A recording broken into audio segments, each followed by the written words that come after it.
Seja muito bem-vinda, seja muito bem-vindo ao programa Visão. Nós saudamos a todos aqueles que assistem à nossa emissão. Neste talk contaremos com o precioso contributo de Enoque Pinto. Grato, Enoque, desde já pela tua disponibilidade. Eu sou Dário Santos e serei o vosso anfitrião neste programa. Enoque Pinto, sendo já conhecido do nosso público, tem um percurso de formação na área do direito, estando já no período no período merecido da sua reforma. Por isso, nós também queremos acrescentar que ele tem desenvolvido um ministério na área da música e também na liderança local como ancião de igreja. Na visão geral, nós iremos verificar o contraste entre dois sistemas religiosos, apresentados em Apocalipse 12 e Apocalipse 17. Vamos fazer um zoom e analisar a descrição da igreja fiel e da igreja apostatada, que a nossa lição apresenta como Babilónia espiritual. Como é habitual, nós temos apenas um pensamento de introdução. O que é que Deus pensará das nossas cidades de hoje? Cidades orgulhosas, mas também com desafios e histórias dramáticas. Cidades tumultuosas e bucólicas como Londres. Cidades que nunca dormem como Nova Iorque. Cidades chiques e arrogantes como Paris. Cidades congestionadas como Pequim ou Xangai, se preferem em mandarim. Cidades florescentes como Luanda ou cidades nervosas como São Paulo. Cidades imperiais como Roma ou cidades que se diziam imortais como Babilónia. Isaías no capítulo 13, no versículo 19 e 20, 100 anos antes da sua destruição, o profeta afirmou que Babilónia nunca mais seria habitada. No entanto, várias personalidades da história tentaram inverter esta profecia, tentando reconstruir a cidade, mas sem sucesso. O caso de Napoleão Bonaparte, Alexandre, o caso de Saddam Hussein, muito recentemente na nossa história. Contudo, a ideologia de Babilónia permanece até aos nossos dias. Sim, a cidade iria ser destruída, mas a ideologia permaneceria até ao regresso iminente de Jesus Cristo. E é neste momento que nós vamos verificar de que forma. De que forma? Vamos fazer uma viagem a este local, que também é designado como confusão. É assim que se intitula o título do nosso encontro.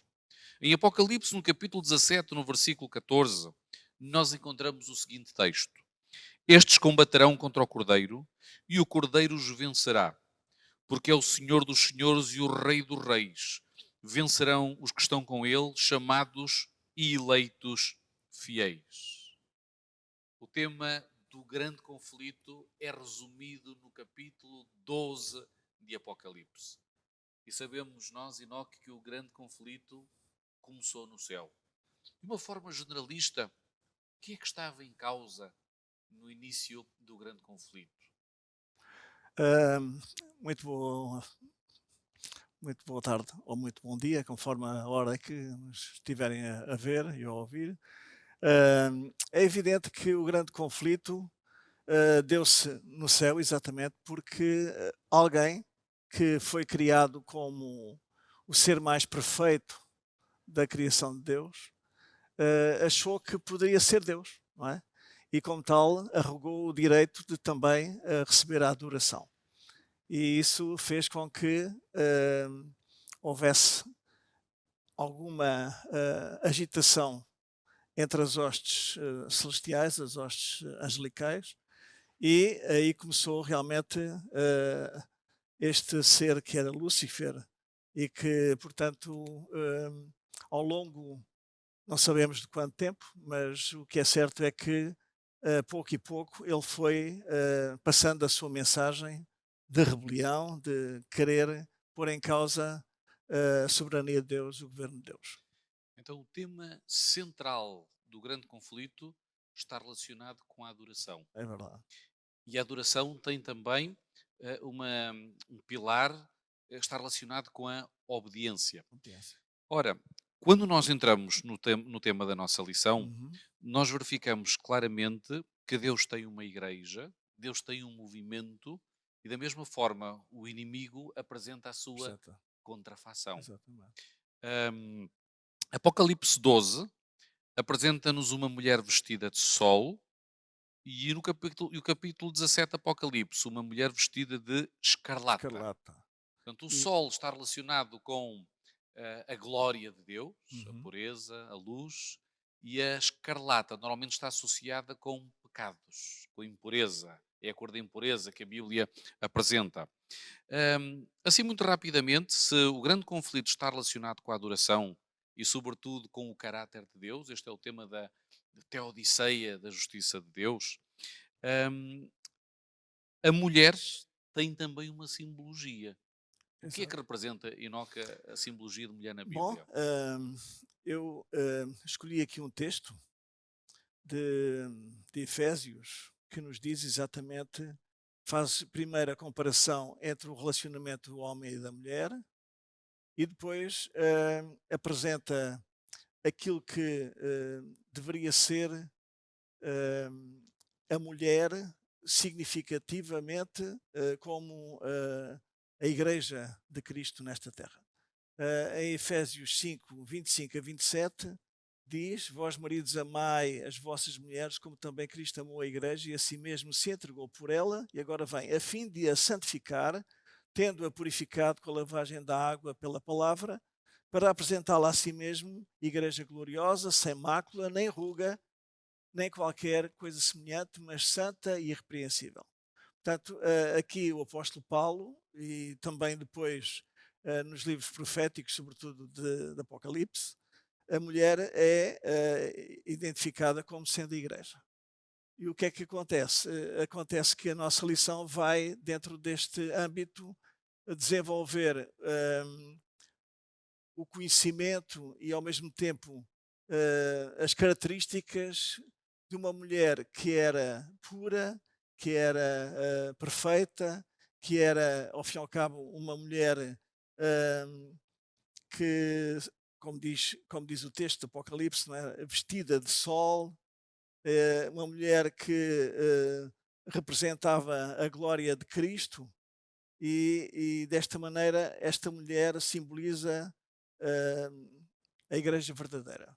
Por outro lado, em Apocalipse 17 encontramos então esta mulher vestida de escarlata e que é identificada como sendo uma mulher infiel, uma mulher que se dá às prostituições e, como tal, adulta, ou seja, ela não se mantém fiel àquele que seria hum, o, a base, que seria realmente o cerne, a pessoa central de todo o cristianismo, que é Jesus Cristo, não é? Seria o noivo, não é?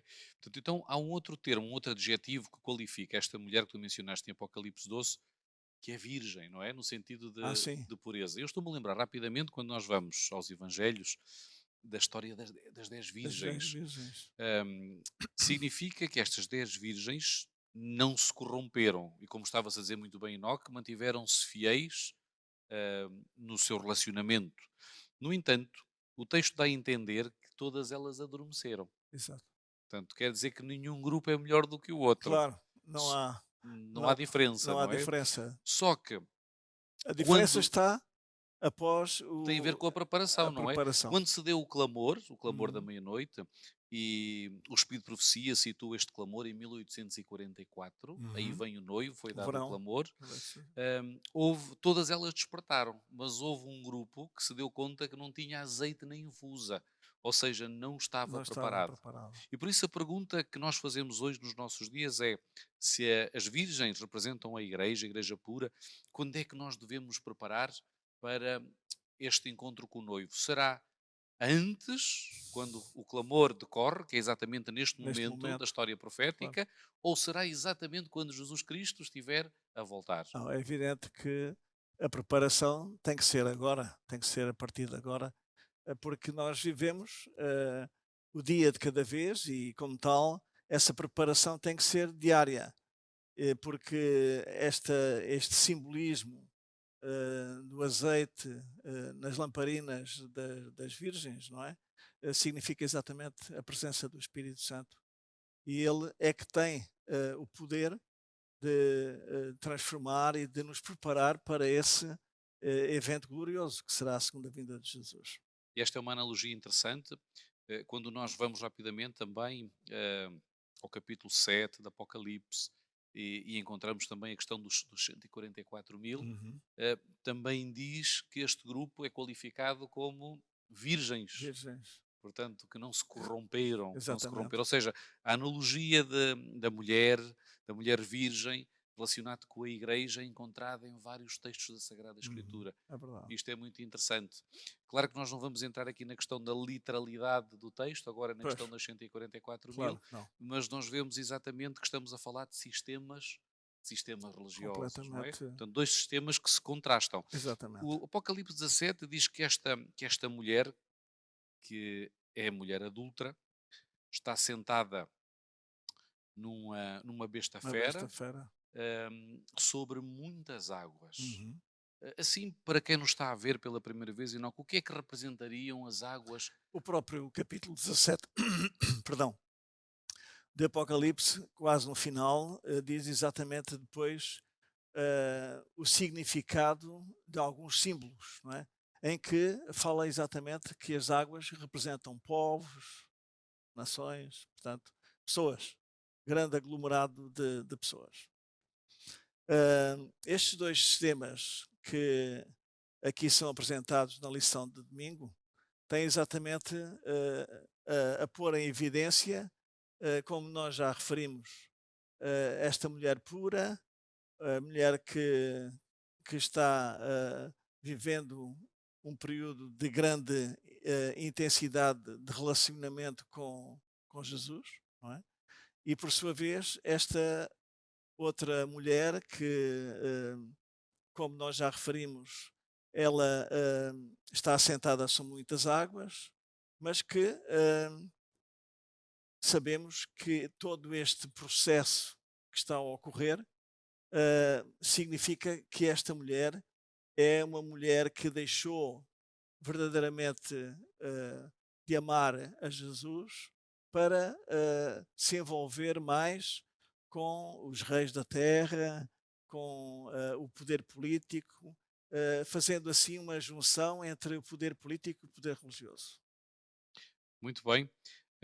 Quer dizer que a Igreja, a determinado momento, apostatou. E esta é uma palavra que utilizamos muitas vezes no seio cristão, Uhum. que é a apostasia.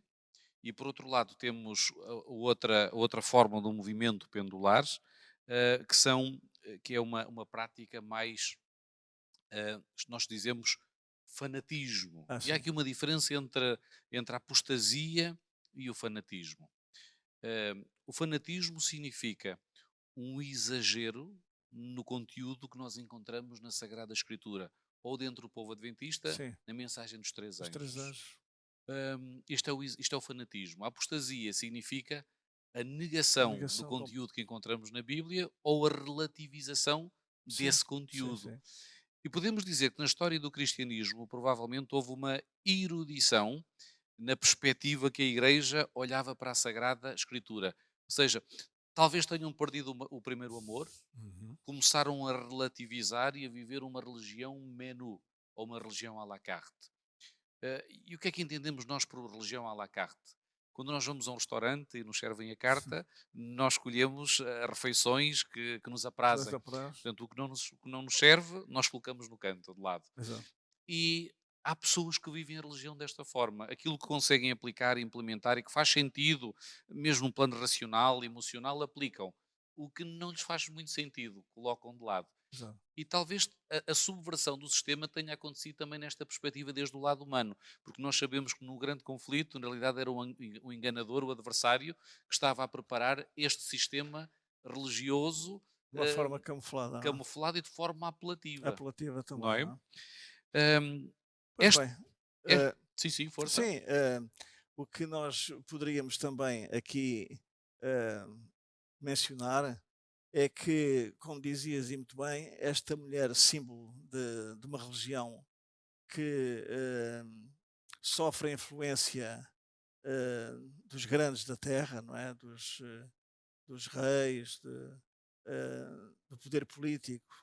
Esta mulher procura, através de querer colocar e de fazer com que a sua ação agrade esses soberanos, esses reis, mas por outro lado, ela impõe as suas ideias, impõe a sua maneira de ver e sabemos que o que ocorreu, não é?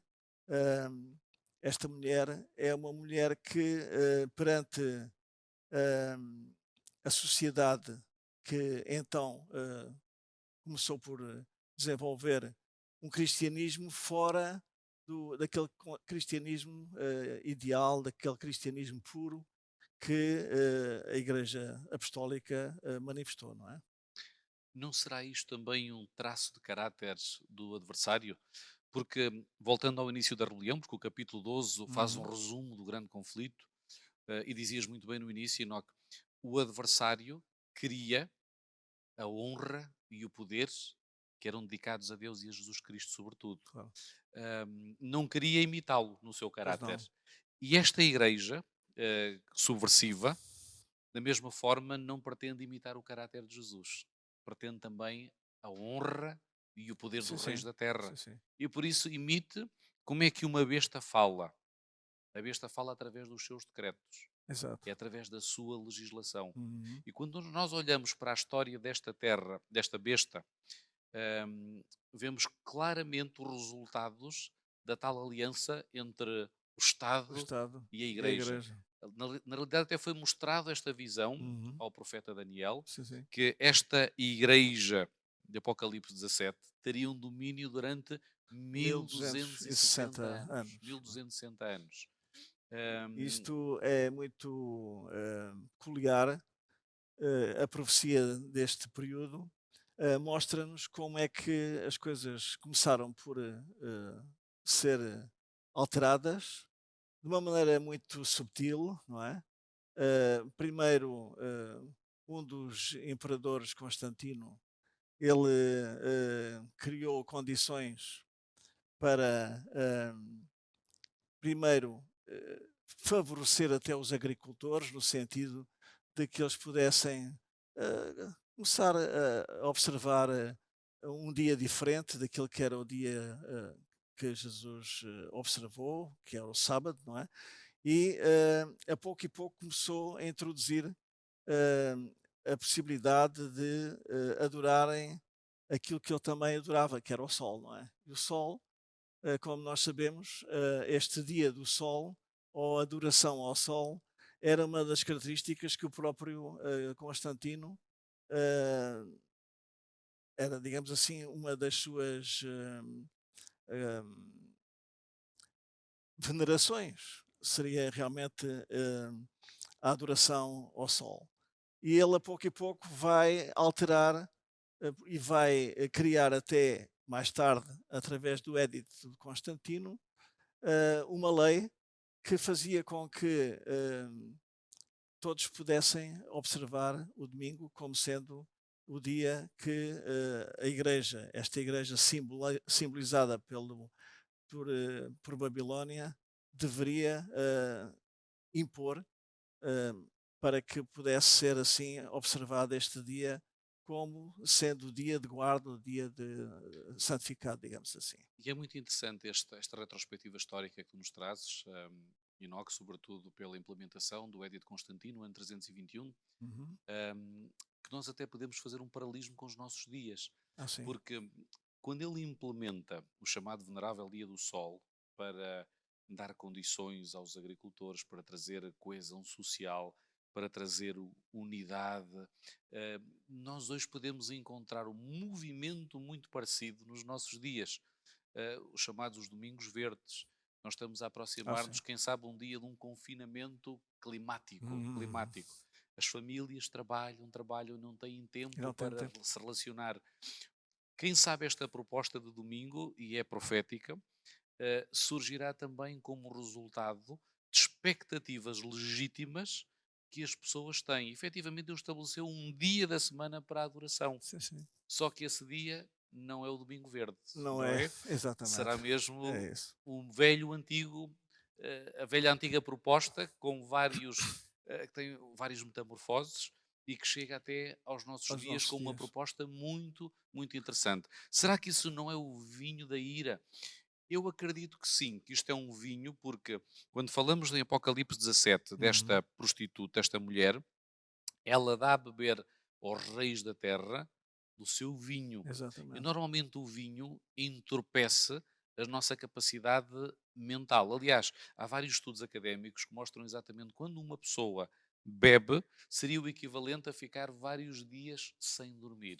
Nós perdemos a capacidade de Capacidade de raciocinar. raciocínio. E por isso é que este poder oferece de uma forma muito subtil, utilizando o termo que utilizaste há pouquinho, esta proposta, este sistema que impressiona os nossos sentidos. Com todo o respeito que nós temos pelos nossos irmãos da Igreja Cristã Maioritária, mas quando nós vamos às catedrais Uhum. e vemos todo aquele conceito arquitetónico, todo aquele ritual, mexe connosco. Não há ninguém que saia Sim, impressionado sim. ao ver toda aquela prática. Mas quando os nossos sentidos são inebriados, logo de seguida é-nos injetado um sistema que às vezes é imperceptível de perceber. Mas o que é bastante complicado é que este cálice deste vinho que esta mulher, portanto, representando uma igreja que é apóstata, uma igreja que pratica apostasia, este vinho, segundo aquilo que vem também no Apocalipse, não é? É o sangue dos santos e o sangue dos mártires de Jesus. Ou seja, há aqui uma, sem querer pôr em causa aqueles que professam a religião católica, nós podemos fazer aqui uma distinção. Uma coisa é o sistema e outra coisa são as pessoas, não é?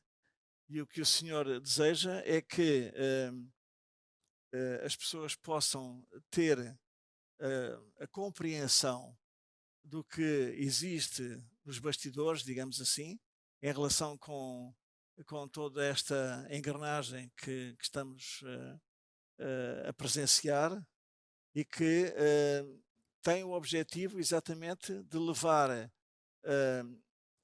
a missão desta igreja, que é realmente a igreja simbolizada por Babilónia, eh, a uma, podemos dizer, a uma hegemonia de tal maneira grande que todos possam estar debaixo da sua alçada. É evidente que a igreja verdadeira, a igreja que Cristo fundou eh, e que ele próprio é a pedra angular, essa igreja manter-se-á firme e fiel até ao fim.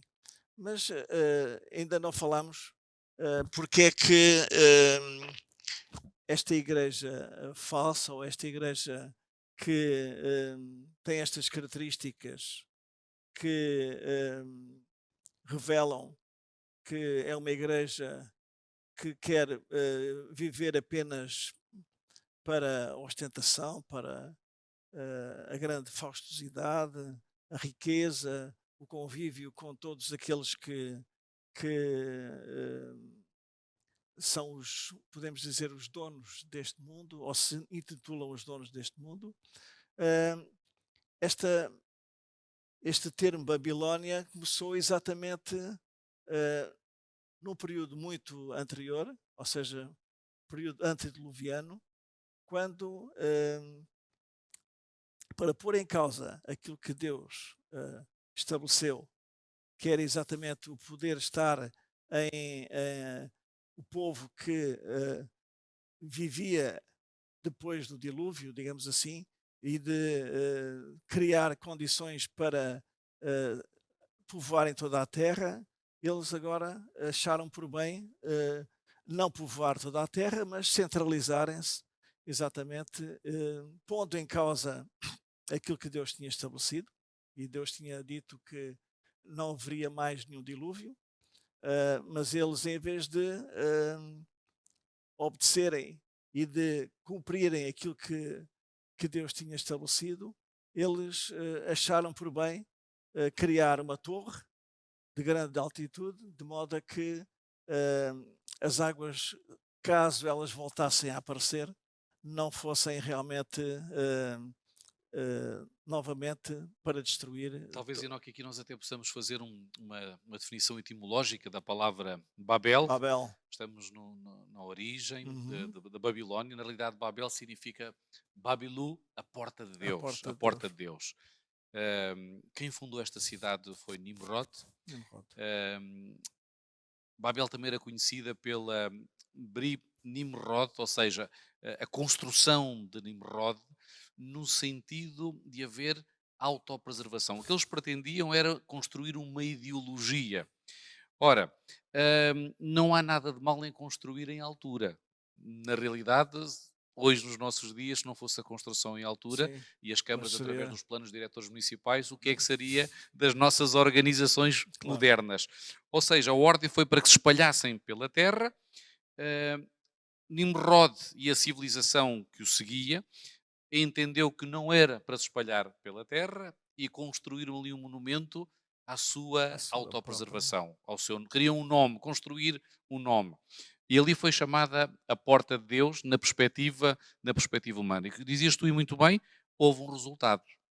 Deus desceu e confundiu as Confundiu nações, e é dali que vem a origem da, das línguas, das dos línguas idiomas, dos dialetos.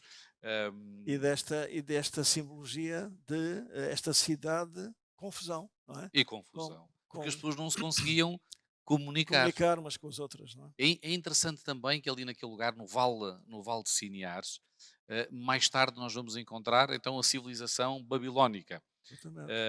e de onde estava também a famosa Porta de Estar. A Uhum. Porta de Estar, ela hoje está no Museu de Sim, sim. Berlim, desde 1902, no Museu de Pergamon, sensivelmente. A que está no Iraque é uma réplica da original.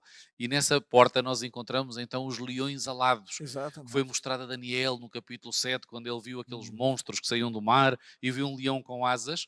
Portanto, o símbolo O símbolo está lá, não é? de Babilónia era Ao um leão lado. com asas. E é aí que nós encontramos a origem desta civilização. Uhum. Por outro lado, tu falavas também há pouquinho, Enoque, na questão do tal sangue, o sangue que foi dado. Esse sangue está relacionado com o derramamento do sangue dos santos. Sim, O Tribunal do Santo Ofício chegou a executar mais crentes sim. que provavelmente nas guerras As guerras mundiais, mundiais nas guerras mundiais, no já conjunto. existiram. Isto é tremendo. Mesmo aqui em Portugal, nós vivemos também os resultados do Tribunal do Santo Ofício. É verdade. Eu estou-me a lembrar, não sei se foi essa de Queiroz, hum, talvez não, um bocadinho antes, que há uma menção no Largo de do Largo de São Domingos dos novos crentes, que na realidade eram judeus, que foram também perseguidos aqui, Aqui aqui em em Portugal. Lisboa, Portanto, este poder, quando se alia ao Estado, normalmente o resultado é perseguição. perseguição. Perseguição. Quando não está unido ao Estado, tem uma aparência tranquila, calma e até às vezes de liberdade religiosa. Mas nos dias de Babilónia não havia Não havia liberdade liberdade religiosa. religiosa. E se tu fores bem, lembras-te bem do caso de Daniel, Daniel é um caso específico, e dos e seus dos seus companheiros, não amigos, é? quando recusaram adorar ao panteão desta civilização, levaram com a pena capital. E isto vai acontecer nos nossos dias, Sim, porque a sim. história volta a A repetir-se, é ideia cíclica. e a própria profecia indica-nos esse desfecho, não é? Ao fim e ao cabo, este mistério da Grande Babilónia, que hoje está cada vez mais a ser desvendado, não é? Mostra-nos que quando o ser humano eh, põe em causa Deus e começa não só a desconfiar de Deus, como da sua palavra, então ele volta-se para si próprio, para a sua autossuficiência, para aquilo que são os seus valores e, de certa maneira, põe Deus para segundo plano. E foi exatamente, embora tendo esta roupagem religiosa cristã, mas o que é certo é que eh, esta mulher, símbolo de Babilónia, é realmente alguém que no campo espiritual é uma religião baseada nos ensinos humanos, estabelecida sobre ideias humanas e apoiada pelas tradições humanas. Portanto, e põe para segundo plano eh, aquilo que, ao fim e ao cabo, Jesus veio revelar, que é hum, a fidelidade, a pureza, a justiça manifestada através de Jesus Cristo, e por outro lado, a sua mensagem para nós, que é a mensagem da justificação pela fé, e que nos mostra que a salvação é alcançada pela fé e não por obras ou por aquilo que o ser humano possa fazer para, de certa maneira, comprar a sua salvação. Há pouquinho lembrava-me, Enoque, não era essa de que Egas Muniz e Damião de Góis, no Ah, Largo de São Domingos. Largo de São Domingos. Eram estes os autores. Portanto, a questão do Santo Ofício realizou-se aqui Hum, também em Portugal. É verdade que alguns papas da Igreja cristã estavam mais interessados no poder temporal do que no poder religioso. Eu estou-me a lembrar da família Borgia. Aliás, são os membros desta família que conseguem, através do sistema das bulas, financiar a a construção da construção. Basílica de São Pedro. Aliás, eles Hum, pediram um empréstimo aos banqueiros suíços, aos fúgares, pediram um empréstimo porque, como hoje nós temos acesso ao crédito de habitação para ter acesso à nossa casa, eles não tinham Eles não crédito, tinham. estavam falidos. Porquê? Porque estavam envolvidos em guerras santas, em guerras seculares pelo poder temporal. E o Tesouro do Vaticano faliu. Falei. Então pediram um empréstimo aos banqueiros suíços, como acontece hoje, e encontraram o financiamento para construir a Basílica de São Pedro. Como é que eles pagaram? Através Através do sistema das das bulas. bulas. E então eles enviavam os inquisidores para as Hum, localidades. Eu estou-me a lembrar de um em especial chamado John Tetzel, porque Martinho that's Lutero all. teve que lidar com Sim, ele, sim. que eram indivíduos que libertavam as almas das pessoas, supostamente, do inferno, pagavam pelos pecados até à segunda geração, e desta forma, Martinho Lutero, na Idade Média, ele entreteceu diálogos académicos com estes inquisidores e até com o próprio Papa, Uhum. para poder, de alguma forma, perceber o que é que estava na Sagrada Escritura. E ele tinha três máximas, não é? Uma era sola Só a Escritura, escritura, somente a Escritura, solo gratia, somente pela graça, graça, e solo fides, ou seja, somente somente através pela da fé, a fé. justificação pela fé que tu mencionavas há pouquinho. Uhum.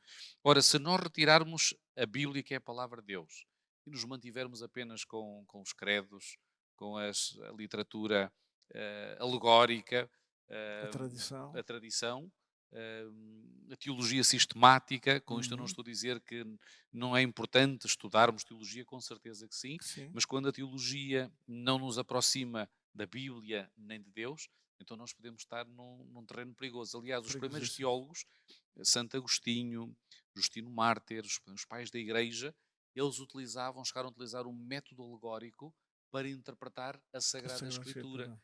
quando a Bíblia interpreta-se a A si si mesmo própria. através do método histórico, Uhum. eh, literal ou literário, e não através de métodos críticos ou alegóricos que nos podem Uhum. levar a chegar a outras conclusões. Porque a Igreja, esta Igreja corrupta, foi muito inteligente na utilização da hermenêutica. Ou seja, a hermenêutica é a ciência que interpreta Interpreta. os livros, sejam os Sim, quais sim. forem. E eles criaram um método muito próprio de interpretação dos textos sagrados. Ou seja, eh, a dada altura podiam dizer, olha, não utilizamos a Bíblia, não, eles utilizavam a Bíblia, a palavra de Deus, mas com uma outra metodologia de interpretação.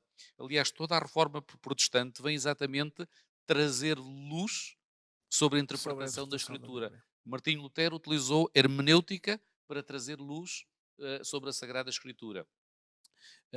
E hoje há muitas pessoas que estão aprofundadas nas trevas e não conseguem Não ter conseguem. discernimento para poder ler o que está na Sagrada Por isso, Escritura. por isso é que também a lição aborda exatamente também aqui uma questão que é os tempos em que estamos a viver, porque a mensagem dos 3 anjos está a ocorrer neste momento, não é?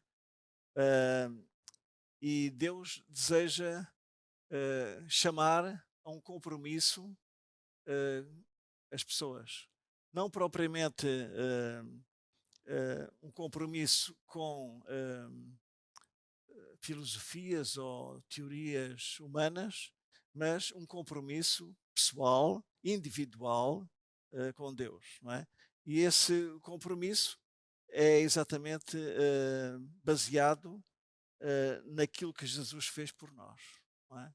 Ele, o Cordeiro, aquele que sendo Deus se fez homem para vir viver no meio dos homens e depois de viver nesta terra e de desenvolver o seu ministério, ele veio exatamente tomar como Cordeiro de Deus eh, a possibilidade de se dar completamente em favor da humanidade, entregando-se e, portanto, deixando-se crucificar, deixando-se matar, para que assim o ser humano pudesse ter esta possibilidade de, através da fé, receber a salvação, receber a justificação pela fé e poder assim ser uma nova criatura em Cristo Jesus.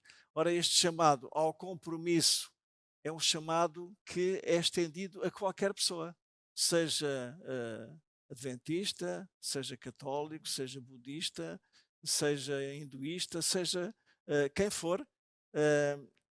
O chamado de Deus é para todos e daí a necessidade de, como igreja cristã baseada nos princípios estabelecidos por Cristo, podermos realmente ser vencedores com Ele, assim como o Cordeiro venceu, nós podemos também ser vencedores, porque o próprio Apocalipse diz exatamente isso, não é? Apocalipse 17:14 diz, como vinha também no início, no verso áureo, que no grande conflito o Cordeiro vencerá, porque é o Senhor dos senhores, o Rei dos reis, e vencerão com ele os chamados, eleitos e fiéis. Muito interessante este conceito que nos trazes, Enoque. Quando nós vamos à segunda mensagem angélica, que é uma mensagem clara de condenação de Babilónia, Caiu caiu a Babilónia. grande Babilónia. Mas também nós encontramos um chamado para sair dela. Ou seja, quer isto dizer que há pessoas boas e sinceras em Em Babilónia, todos, em neste todos. momento. Por isso, Deus não nos chamou para condenar as pessoas de Babilónia, mas o sistema de Exatamente, Babilónia. exatamente, é o Saí sistema, delas, povo meu. Ah, Nós entendemos que a Igreja de Deus é muito maior do que o cristianismo. claro. É muito maior que o adventismo. Sim, Deus tem uma igreja na profecia, 12, Apocalipse 12, que é o Exato, remanescente, remanescente, mas também tem uma igreja invisível na profecia, de pessoas sinceras claro. que estão neste momento em Babilónia e que estão à procura deste tal Isso, cordeiro, não é? E que no exatamente. momento certo eles vão responder positivamente a este E, convite. e é interessante porque este chamado que vai ser eh, uma realidade e cada pessoa terá que se posicionar ou do lado de Deus ou realmente do lado desta eh, Babilónia, como aqui é-nos salientado. Eh, Nós sabemos que hoje, presentemente, eh, ainda não estão reunidas as condições para que efetivamente possa haver este chamado e que o Espírito Santo possa ter um papel bastante importante para convencer, porque é ele que vai convencer. Mas nós, como eh, mensageiros da Boa Nova e da bem-aventurada esperança, ou seja, da segunda vinda de Jesus, temos que alertar as pessoas, como há pouco referias, as virgens loucas e as virgens prudentes, elas adormeceram todas, mas houve um momento em que elas acordaram e tiveram que fazer, A tomar sua escolha. consciência da sua própria situação. E este